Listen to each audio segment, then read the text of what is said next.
Hello, this is Sam from DATEC Studios. In this video, we have quick introduction of spacing tools in 3D Studio Max.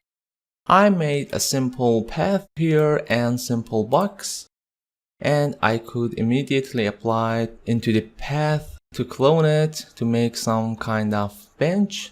But highly recommend you, because if you clone it on the path and after that convert to edit poly or edit mesh, you could not use instantiation benefit. So first convert it to editable poly. Now go to tools menu, align and spacing tool, or press Shift I from your keyboard. Now in dialog box, because I selected the object and highly recommend you always pick the object, click on the pick path.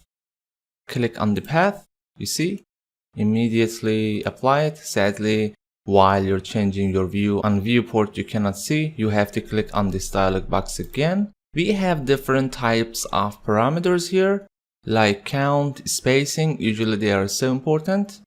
You could basically set based on distance or spacing, or count, and even you could combine them together, which is not necessary here. So I just using count and increasing the value.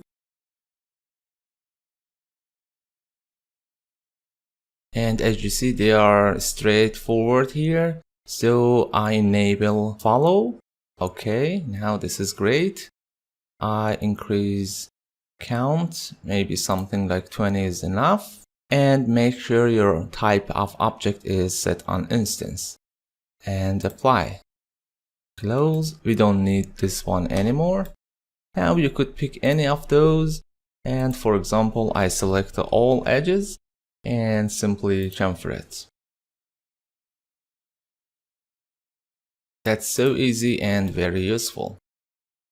Thanks for watching. If you enjoyed this video, please hit the like button and subscribe for more videos.